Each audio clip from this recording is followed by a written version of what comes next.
My 21st birthday was supposed to be a celebration of new beginnings, but instead, it became the day my boyfriend, Derek, publicly humiliated me on TikTok. He called me the most hideous girl he's ever been with before casually dumping me. My world shattered. So I did the only thing I could think of. I vanished. This morning, after ignoring 37 frantic calls, I opened my door to find him sobbing on his knees, a complete wreck. Derek and I had been together for almost 3 years. I met him when I was 21. He was a guy who knew how to fix the garbage disposal. First green flag, or so I thought.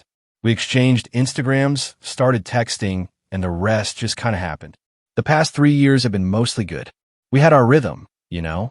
Netflix documentaries on Thursdays, his mom's for dinner every other Sunday, camping trips with his friends in the summer. He always remembered my birthday and actually listened when I talked about my day. These days, that's practically unicorn behavior. Side note, my last boyfriend before him thought emotional labor was a type of childbirth, so my bar was admittedly on the floor. Fast forward to this Tuesday. I'm scrolling on my phone during lunch, and my phone dings with a text from my friend Amara. It's just a TikTok link with "Call me now" in all caps.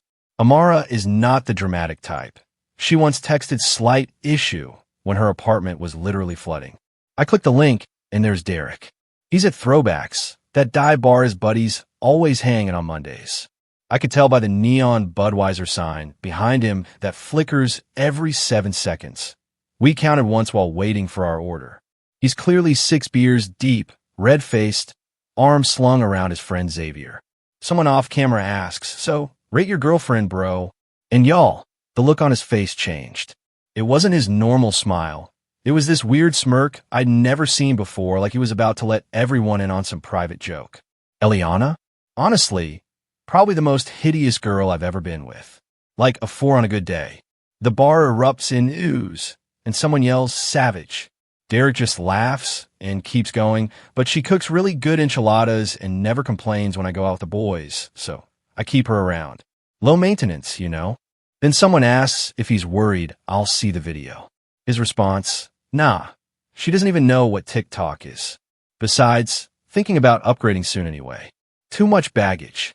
The timestamp showed it was posted at 11:43 p.m. Monday night, while I was at home doing a freaking clay mask and texting him goodnight. The video had 17,000 views. 17,000. I sat there in the break room, just staring at my phone. Didn't cry, didn't scream. Just felt this weird, cold feeling spreading through my chest. 3 years together, and this is what he actually thinks of me. The night before, he'd been at my place. We'd made dinner together.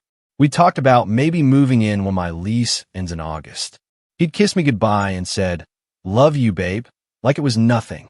And apparently, 12 hours later, I was the hideous girlfriend he was planning to dump. I texted Amara back, coming over after work. "Don't tell anyone." Then I muted all notifications, put my phone in my bag, and somehow made it through 3 more client appointments without completely breaking down. Autopilot is weird like that. After work, I didn't go home. Went straight to Target, bought a cheap duffel bag, filled it with essentials, toothbrush, deodorant, phone charger, a couple t-shirts. Spent $47.16. The receipt is still in my wallet for some reason. Drove to Amara's apartment complex at 6:13 p.m. Sat in the parking lot for 20 minutes, just staring at nothing, playing that video over and over in my head. I kept thinking about all the times Derek told me I looked beautiful. When I dressed up for his company Christmas party, when I was sick with the flu last winter, 3 weeks ago when we were at the beach, and I was so self-conscious about wearing a bikini. All lies, or just things you say when you're with someone. Amara didn't ask questions when I showed up, just pointed her couch bed, 2 glasses of the cheap rose we drank in college, and said, "What's the plan?" That's when I decided. I'm not giving him the satisfaction of a breakup conversation. No tears, no begging, no dramatic confrontation he can tell his bros about later. I'm just going to disappear. We spent that night making a checklist. Blocked Derek on everything, phone, Instagram, Twitter. Changed all my passwords. He knew most of them. Called out from work for the rest of the week. Told only my mom where I really was. By midnight, Derek had texted 7 times.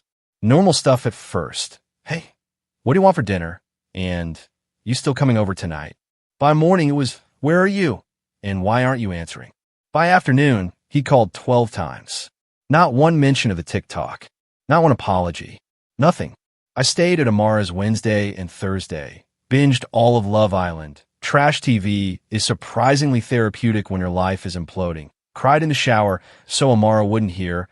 Ordered too much Uber Eats because neither of us felt like cooking.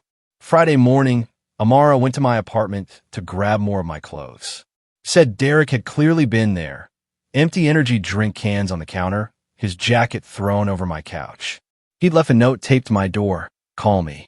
We need to talk. Still nothing about why we might need to talk. Like I'm supposed to just not know about the video. The TikTok mysteriously disappeared from his account on Thursday night. Too late, though. It had already been screen recorded and was making rounds in our friend group. My phone was blowing up with, "Are you okay?" texts from people I haven't talked to in months. The weekend was a blur of ignoring calls from unknown numbers. Derek using his friends' phones once he realized I blocked him, and jumping every time someone knocked on Amar's door. Margaret from my old community college group chat sent me screenshots of Derek's Instagram stories. Vague posts about missing someone and biggest mistake of my life with sad song lyrics. Classic damage control. Sunday night, 26 missed calls. Monday morning, 32. I finally went back to work on Monday. My manager hugged me when I walked in. Apparently the video had made it to her FYP too. Told me to take another day if I needed it. I said no. I needed normal. Needed to focus on something other than the dumpster fire that was my relationship. Derek showed up at the salon during my lunch break. I hid in the supply closet while my coworker told him I wasn't there. Heard his voice, that familiar low rumble I used to love, through the door. Sounded tired. Good. By Tuesday morning, exactly 1 week since I'd seen the video, the missed call count was at 37. His latest text just said, "Please." I needed to swing by my apartment for my mail. Had a package that needed a signature. Figured 8 a.m. was safe, since Derek usually leaves for work at 7:30. I was wrong. I unlocked my door, and there he was sitting on my welcome mat, the one he gave me that says, "Home is where the Wi-Fi connects automatically." He looked up when he heard my keys. Y'all, the man was a wreck. Hadn't shaved, dark circles under his eyes, wearing the same Metallica shirt he'd had on in his Instagram story from 2 days ago. When he saw me, he literally crumpled. Not in a fake, dramatic way, like his body physically gave out. On his knees, tears immediately streaming, saying my name over and over. I just stood there, keys still in hand. Felt nothing. Then everything. Then nothing again. "Eliana, please. I'm so sorry. I don't know why I said those things. I was drunk. The guys were pressuring me. I never meant any of it. Please just talk to me." I cut him off. "I saw what you really think of me. There's nothing to talk about." I stepped around him like he was a piece of furniture, got my mail, walked back to my car. He followed me to the parking lot, still crying, still begging. I got in my car, locked the doors, drove back to Amara's. He called 5 more times before I even made it across town. So that brings us to now. It's been exactly 8 days, 4 hours, and 22 minutes since I saw that video. Since I realized the person I trusted most in the world sees me as a convenient placeholder until something better comes along. I don't know what happens next. Part of me, a small, stupid part, misses him. Misses the routine. Misses believing I was loved. I keep replaying his word from the video. Hideous. Upgrade. So casual. So cruel. 3 years together. And that's what I'm worth. By the way, if you're still with me on this wild ride, make sure to hit subscribe. Trust me, more unbelievable stories are coming. Let me tell you, things have gotten weird. After I left Derek in the parking lot that morning, Tuesday, 8:43 a.m. according to my car's timestamp, I drove straight back to Amara's place in full zombie mode. The whole drive my phone kept lighting up with calls. Derek had apparently moved on to using his mom's phone to reach me, which is a special kind of desperate. When I got back to Amara's, I just sat in her kitchen staring at the faded Live, Laugh, Tequila magnet on her fridge. I couldn't cry anymore. It was like my emotions had finally reached their data limit for the month. Amara came home from her shift around 2 p.m.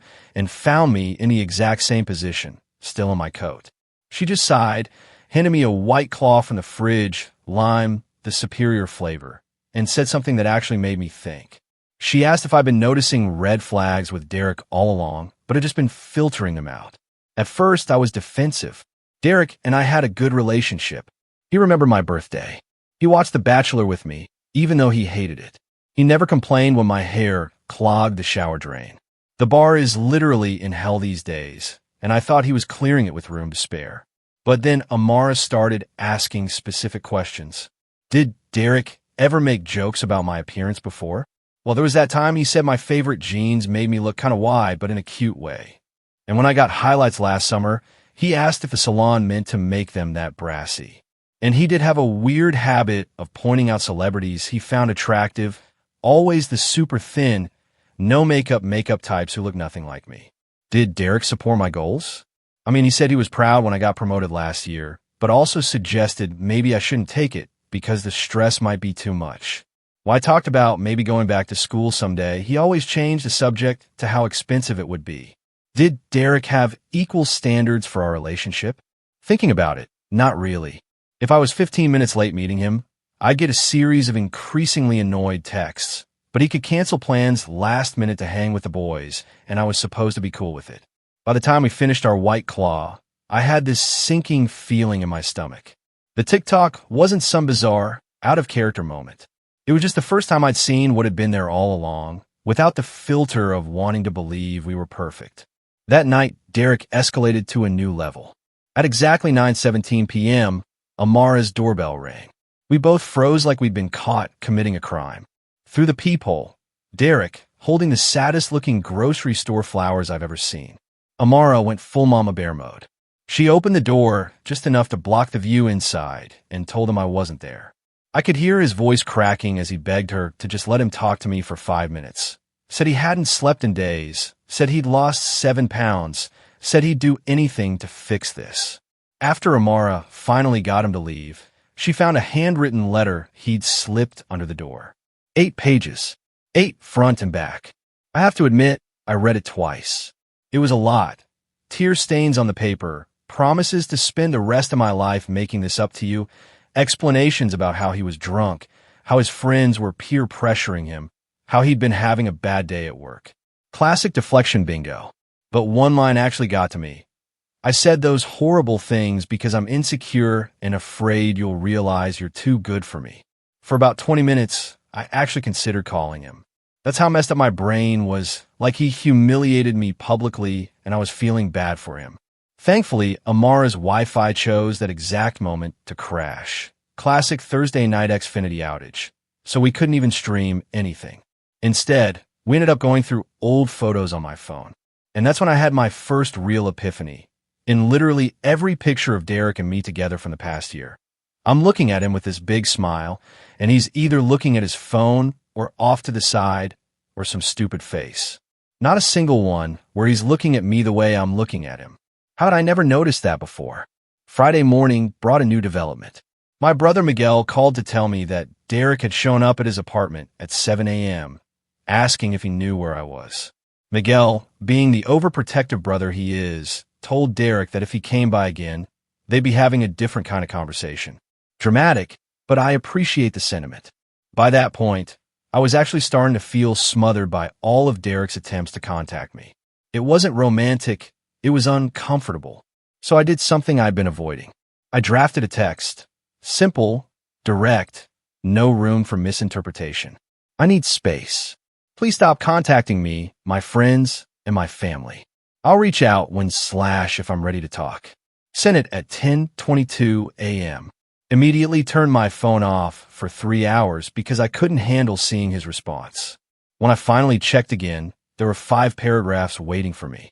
The gist: he understood, he'd respect my boundaries, he'd wait forever if that's what it took. Followed immediately by 3 more texts asking when forever might end and if we could please just meet for coffee next week. So much for respecting boundaries. The weekend was actually peaceful. Amara's roommate Margaret was out of town visiting her parents, so we had the place to ourselves. We ordered in, did face masks, watched all 3 Magic Mike movies for the plot, obviously, and I went a full 24 hours without checking my phone. It felt like coming up for air after being underwater. Sunday night, though, things took another turn. I was scrolling through Instagram before bed. Bad habit, I know, when I saw it. Derek had posted a video. Not just any video, a public apology to me. Tagged me in it and everything. For minutes and 27 seconds of him sitting in his car, looking directly at the camera with red-rimmed eyes, telling everyone who saw that horrible TikTok how sorry he was, how much he regrets hurting the most beautiful person inside and out that he's ever known, and how he's learning to be a better man. The comments were a mess. Some people praising him for taking accountability, barf, others calling him out for making my humiliation about him again. His buddy Xavier commenting, "Stay strong, bro," like Derek was the victim here. I couldn't sleep after that. Kept thinking about how even his apology was public. Even his supposed rock-bottom moment was carefully filmed, probably with multiple takes, posted at optimal engagement hours, 8 p.m. on a Sunday. Monday morning, I decided I needed to go back to my own apartment. Amara had been amazing, but I couldn't hide at her place forever. Plus, her hot water heater had been acting up all weekend, and cold showers in February are not the vibe. As I was packing up my duffel bag, my phone pinged with a Venmo notification. Derek had sent me $300 with a note for the anniversary dinner we'll never have. Our 3-year anniversary would have been next week. I sent it back immediately, then blocked him on Venmo too. The drive back to my apartment felt like going to a job interview I knew I'd bomb. Every red light had me checking my rearview mirror, half expecting to see Derek's car pull up behind me. But my apartment building was Derek-free when I arrived.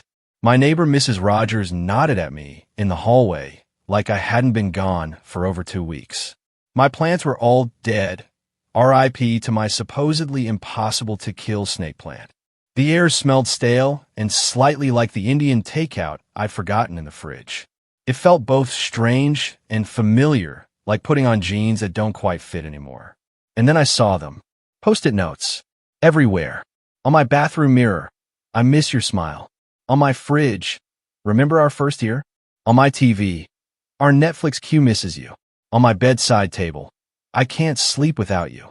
I stood there in shock, slowly realizing what had happened. Derek still had the spare key I'd given him last year. He'd been in my apartment while I was gone. My skin instantly crawled. I checked all the closets, under the bed, behind the shower curtain, half convinced he might be hiding somewhere. He wasn't, but the violation of my space felt just as creepy. I called my landlord immediately and explained the situation. He agreed to change my locks the next morning. Then I systematically went through my apartment, removing every single post-it note and ripping them into tiny pieces. Petty? Maybe. Satisfying? Absolutely. Then I was my first one back in my own bed, and I won't lie, it was weird. I kept waking up expecting to feel Derek's weight on the mattress. My brain hadn't caught up to the reality that we were over. Tuesday morning, yesterday, I was making coffee when someone knocked on my door. My heart stopped for a second before I remembered Derek's key wouldn't work anymore. It wasn't Derek. It was Xavier. Xavier, who had been in that TikTok video, laughing along while Derek called me hideous. Xavier, who I'd been friends with before I even met Derek. Xavier, who had apparently come as Derek's ambassador. He looked uncomfortable, shifting from foot to foot in the hallway. Started with small talk about the weather, seriously, before finally getting to the point. Derek was in a really bad place, and just wanted 5 minutes to explain himself. I asked Xavier if he remembered laughing in that video. He had the decency to look ashamed, said he was drunk and just going along with the guys, then hit me with this gem. He didn't mean any of it. "Eliana, you know how guys talk when they're together. I don't want to be with someone who talks like that with his friends, drunk or sober. I don't want to wonder what he says about me when I'm not around. I don't want to be with someone who needs a public meltdown and a friendship intervention to realize he values me." I thanked Xavier for coming by, told him I hoped Derek would feel better soon, and closed the door. Last night, I went through my phone and unfollowed Derek on every platform we were still connected on. Took down the photos of us from my apartment walls. Packed up the hoodie he always left at my place and the Xbox controller he used when he came over. Put them in a box in my closet. Not ready to return them yet, but not wanting to see them either. Then I ordered myself dinner from that place Derek always complained was too spicy but that I secretly loved. Ate it while watching The Last of Us, which Derek refused to watch because he doesn't like zombie shows. Used the fancy bath bomb my mom got me for Christmas that I've been saving for a special occasion. Around midnight, my phone lit up with a text from a number I didn't recognize. "It's Derek. Please don't block this number. I just need to know one thing. Did those 3 years mean anything to you?" Because they were everything to me. I stared at those words for a long time. 3 years. 3 years of inside jokes and holiday dinners and lazy Sunday mornings. 3 years of building a life I thought we'd share forever. And also, 3 years of small criticisms dressed as jokes. 3 years of walking on eggshells around his moods. 3 years of making myself smaller to make him comfortable. I didn't reply, just added the number to my blocked list and turned off my phone. This morning I woke up and did something I haven't done in 2.5 weeks. I made a plan for me. Not a reaction to Derek. Not a hiding strategy. Just a normal day for myself. But as I was heading out to grab coffee, I saw something that stopped me cold. Derek's profile picture on Instagram had changed to a photo of us from last summer at his cousin's wedding. My head on his shoulder, both of us smiling. It shouldn't matter. It shouldn't affect me at all. But it did. Y'all, I wasn't planning on updating so soon, but the past week has been a lot, and I need to process. It's been exactly 32 days since I saw that video. 1 month of rebuilding my life without someone who I thought was my future, and honestly, some days are better than others. The weirdest thing happened last Saturday. I was at Target, my emotional support store, don't judge, picking up some new sheets because I finally decided to get rid of the gray ones Derek always said brought out the blue in his eyes gag. I was debating between sage green and terracotta when I noticed a woman staring at me from the end of the aisle. At first, I thought maybe I had something on my face or toilet paper stuck to my shoe. Wouldn't be the first time. But then she walked over, looking super uncomfortable, and asked if I was the girl from Derek's TikTok. My stomach instantly knotted up. It's one thing to be humiliated online. It's another to be recognized by strangers at Target on a random Saturday while wearing no makeup and yesterday's messy bun. Before I could even respond, she launched into this awkward apology, saying she'd been one of the people who commented something mean on the original video, but felt terrible after seeing Derek's public apology and realized how wrong cyberbullying is, her exact words. I just stood there, clutching my terracotta sheets, decision made by panic apparently, while the stranger had her character development moment in the home goods section. When she finally stopped talking, I managed to say, "Thanks. It's fine. Good talk," and speed walked to checkout. Sat in my car for 20 minutes afterward with the AC blasting, even though it was only 62 degrees outside. That's when it hit me. I'm not just Eliana anymore. To some people, I'm the girl from the TikTok. My humiliation has become my identifier. And that realization made me angry in a way I hadn't felt before. Not sad angry, like I'd been for weeks. Pure, energizing, get things done angry. Sunday morning, I woke up at 6:13 a.m., couldn't sleep, and made a list in my notes app. Cut my hair, always wanted to try a lob, but Derek liked it long. Join that kickboxing class Amara keeps talking about. Finally apply for that certificate program I've been putting off. Redecorate my bedroom. No more masculine-friendly color scheme. Download a dating app. By 11 a.m., I'd already crossed off number 1. Walked into Supercuts without an appointment, living dangerously, LOL, and chopped off 7 inches of hair. The stylist kept asking if I was sure, if I needed more time to think about it, if someone had talked me into it. Told her, nope, just needed a change. She didn't need to know I was mentally naming each snip of the scissors after something Derek had said to me over the years. You'd look better with more defined eyebrows, snip. No guy wants a girl who eats more than him, snip. Your laugh is kind of loud sometimes, snip. When she spun me around to see the final result, I barely recognized myself in a good way. My neck felt lighter, my head felt lighter, hell, my whole being felt lighter. Posted a selfie on Instagram when I got home, just me with my new hair, sunlight from my kitchen window, and the caption, "New month, new me." Within an hour, it had 87 likes, including from Xavier and 2 of Derek's other friends. Petty satisfaction? Maybe, but I'll take the small wins. Monday brought item number 2 on my list. Dragged myself to Amara's kickboxing studio at an ungodly hour, convinced I'd make a fool of myself. The instructor, Margaret, coincidentally the same name as Amara's roommate, kept us moving so fast I didn't have time to feel self-conscious. By the end, I was drenched in sweat and my arms felt like overcooked spaghetti, but also strangely powerful. Checked my phone after class to find 3 missed calls from unknown numbers, Derek's new burner phone tactic, and 1 text from Xavier asking if we could talk sometime. Left him on read. Not ready for that conversation yet. Tuesday, I finally tackled item number 3 and applied for that digital marketing certificate I've been considering for ages. Derek always said it was a waste of money since I already have a stable job. Took me 43 minutes to fill out the application, another 20 to write the short personal statement, and about 3 seconds to hit submit before I could overthink it. Had a mini panic attack immediately after, wondering if I was making a huge mistake. Called my mom, who talked me down in her usual way. Half encouragement, half, I don't understand why you're complicating your life, but I support you anyway.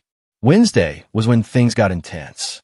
I was at the grocery store when my phone started blowing up with texts from Amara. Call me now. Derek is on Instagram Live.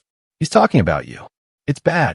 I abandoned my cart in the middle of the cereal aisle, sorry, underpaid grocery store workers, and ran to my car to watch the train wreck. Sure enough, there was Derek, clearly drunk at 2 p.m. on a Wednesday, red-faced and slurring, talking directly to the camera about how he'd lost the love of his life and didn't know how to go on.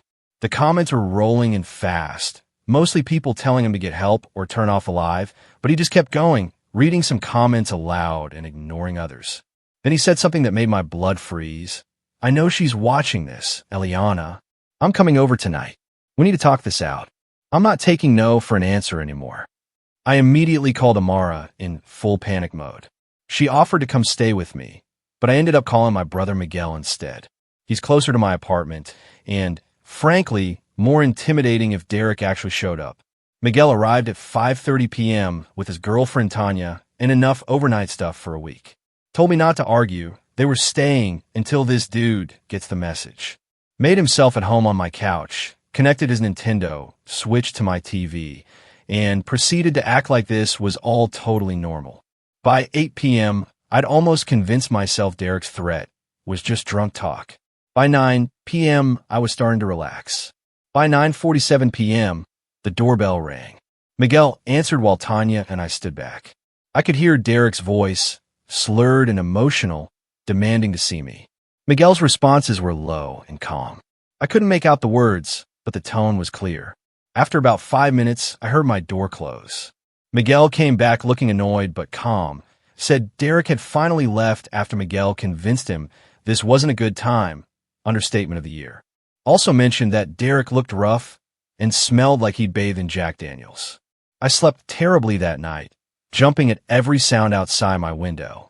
Kept thinking about how different things were just 5 weeks ago when I still believed Derek was the one, when I still thought I knew him. Thursday morning, I woke up to a text from a number I didn't recognize. This is Derek's mom. I'm worried about him and don't know what to do. He won't eat, barely sleeps, lost his job yesterday for showing up drunk. I know you don't owe him anything, but please call me. Talk about emotional manipulation.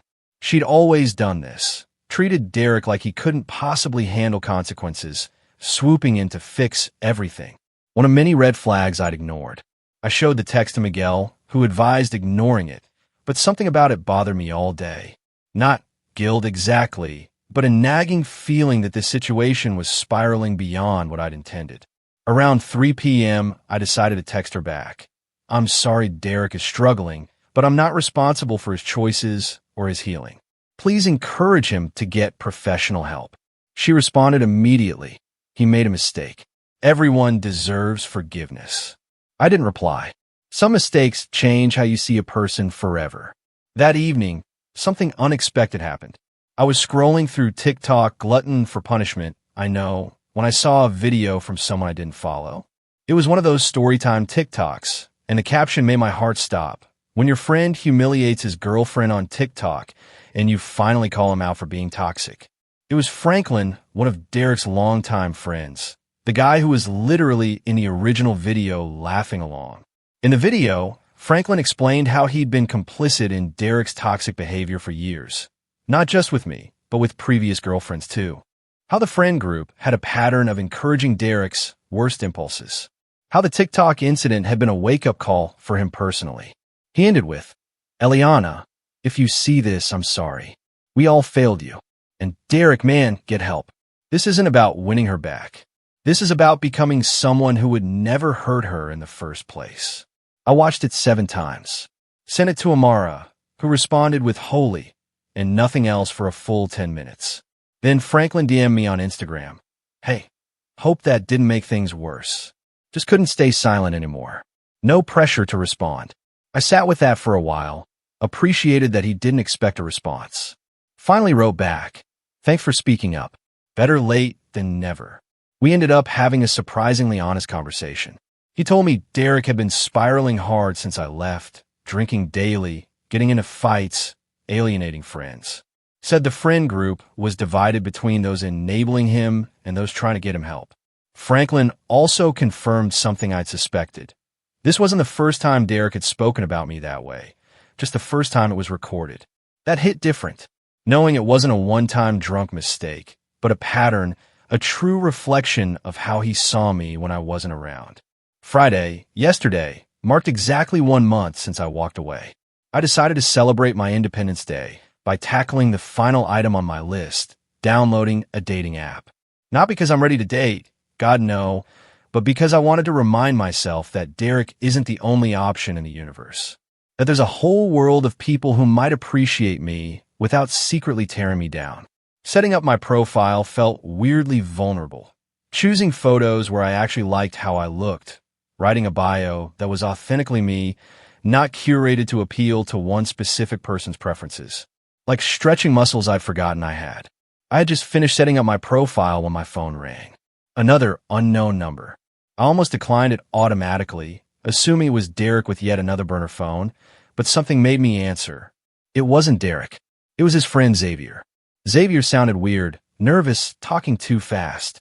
Said he needed to tell me something important, something about the original TikTok, something that might change how I saw everything. I almost hung up, almost told him I was done with all of it. Done with Derek, done with his friends and their drama. But then Xavier said, "The TikTok wasn't spontaneous, Eliana. Derek planned it, and I can prove it." The first 5 minutes were painfully awkward. He apologized about 17 different ways for his part in the TikTok situation. I just sipped my iced tea and waited for him to get to the point. Finally, he pulled out his phone. "Before I show you this, you need to know, I didn't find it until yesterday. I was going through some old group chats, trying to find a pizza place we ordered from once, and I saw this thread that Derek started about a month before." He slid his phone across the table. It was open to a WhatsApp group chat titled Weekend Warriors. Derek, Xavier, Franklin, and 2 other guys. The messages were from 5 weeks before the TikTok incident. "Derek, need your help with something, boys." Franklin, "What's up?" Derek, "Trying to figure out how to break up with the..." Xavier, "Whoa, for real? Thought you guys were looking at places together." Derek, "Yeah, that's the problem. She's getting too serious. Plus, I met someone at the gym." I felt my face getting hot as I scrolled. Derek went on to explain that he'd been talking to, his words, a girl named Adriana for almost 3 months, but he was worried about how I'd react to a breakup since we shared so many friends and she can get emotional. Excuse me. As I kept reading, it got worse. Derek was literally asking his friends for advice on how to make me break up with him so he could look like the good guy. Their suggestions ranged from gradually becoming more distant to picking fights over nothing too. And this is what made me nearly drop the phone. Just be an a-hole on social media, so she sees it and dumps you. The last message in the thread was from Derek. TikTok might be the move. She never checks it anyway. I looked up at Xavier, who couldn't meet my eyes. "Why show me this now?" I asked. He explained that after our last conversation, he'd been feeling increasingly guilty about his part in everything. Said he'd assumed the TikTok was just drunk stupidity, not a calculated move. Didn't know about Adriana until he found these messages. "Derek's been lying to everyone," Xavier said, telling us how heartbroken he is, how he made the biggest mistake of his life. Meanwhile, he's still texting Adriana. I saw them together at Chipotle yesterday. It was like the final puzzle piece clicking into place. The TikTok wasn't a drunken mistake. It was deliberate, just a plan that backfired when I disappeared instead of confronting him. I sat there for a moment, trying to process the fact that not only had Derek intentionally humiliated me online, but he'd done it to escape our relationship and be with someone else. And now he was playing the devastated boyfriend role to save face with everyone. I thanked Xavier for showing me the truth, then walked out of Starbucks with Miguel trailing behind, asking 70 questions I wasn't ready to answer. That night, I made a decision. After 37 days of silence, I was going to talk to Derek. On my terms, not to get back together. That ship had sailed, hit an iceberg, and sunk to the bottom of the ocean, but to let him know that I knew everything. Sunday morning at exactly 10 a.m., I texted Derek from my real number. We need to talk. Today, 2 p.m., Java Hut on Main. Don't be late. He responded within 12 seconds. I'll be there. Thank you, Eliana. I love you. Spoiler alert. He does not, in fact, love me. I spent the next 3 hours oscillating between absolute certainty and complete panic. Changed my outfit 4 times, practiced what I wanted to say in the mirror like I was preparing for a job interview. Called Amara twice to talk me off the ledge. Arrived at Java Hut 20 minutes early to secure the corner table with my back to the wall, tactical positioning. Ordered a chai latte. I had zero intention of actually drinking. Derek walked in at 1:58 p.m., scanning the cafe until he spotted me. He looked better than I expected. Showered, shaved, wearing the blue button-down I'd given him. For a split second, my heart did that familiar flip it always did when I saw him. Then I remembered the WhatsApp messages. He reached for a hug, which I avoided by gesturing to the chair across from me. His face fell, but he sat down. Launched immediately into what sounded like a rehearsed speech about how sorry he was, how much he missed me, how the past month had been the worst of his life. I let him talk for exactly 2 minutes. Then I placed my phone, screen up, between us, open to the screenshot Xavier had sent me of the group chat. So, who's Adriana? I asked. The look on his face, y'all. It was like watching someone get hit with a taser. His mouth opened and closed like a fish gasping for air. Those are. Xavier shouldn't have. Just tell me the truth, Derek. For once. The next 20 minutes were illuminating. Once he realized he was caught, the apologies stopped and the excuses started. Adriana was just a friend at first, sure, Eliana. He'd been confused about our relationship for months. He thought 3 years was too long to be with one person in your 20s. The TikTok was stupid, but he never thought I'd see it. I panicked when you disappeared, he admitted. I realized I'd made a huge mistake. Adriana wasn't worth losing you over. That's when it clicked. He wasn't devastated about hurting me.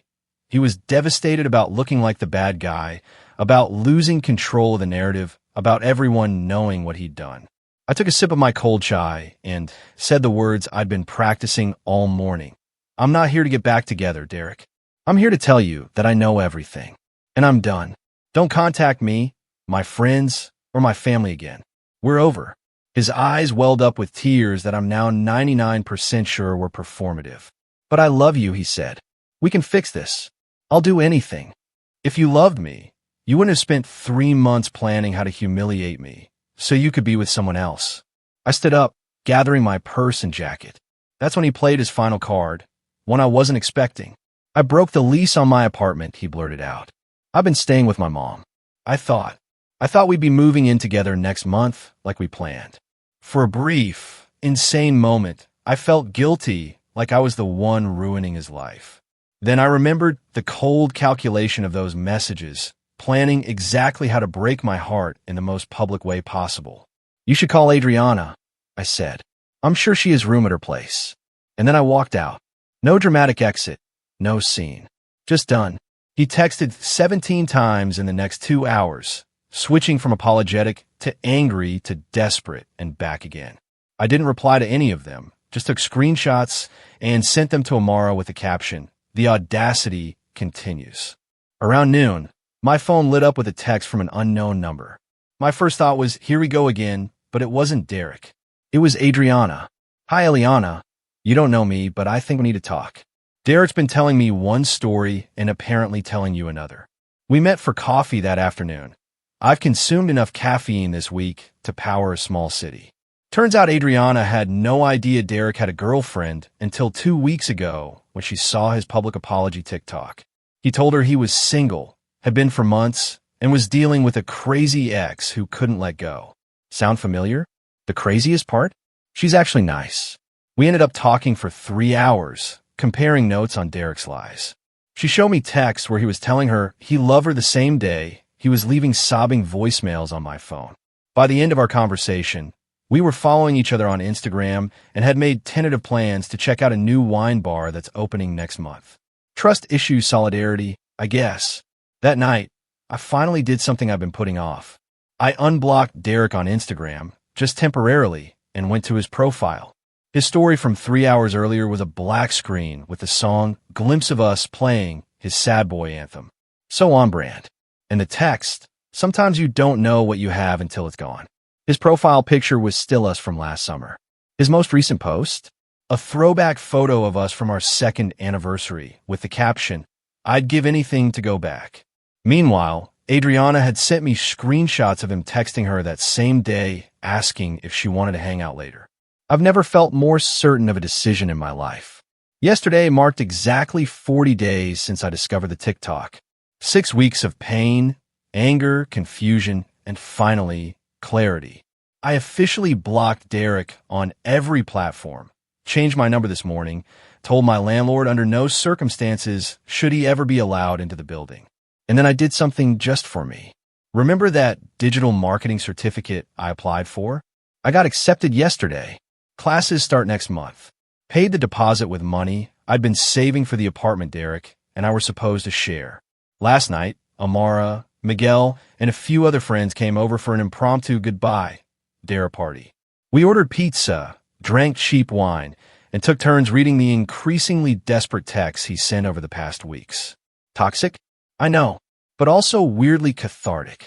At one point, Miguel asked if I was sad about wasting 3 years with Derek, and the thing is, I'm not. Those years weren't a waste. They were a lesson about red flags I'll never ignore again, about my own resilience, about the kind of relationship I actually deserve. This morning, I woke up to a notification that Derek had tagged me in a new Instagram post. My finger hovered over the view button for about 3 seconds before I realized, I don't care what it says. His words have no power over me anymore. Instead, I deleted the notification, made my coffee, and sat on my balcony watching the sunrise. So, I guess this is officially the end of this saga, y'all.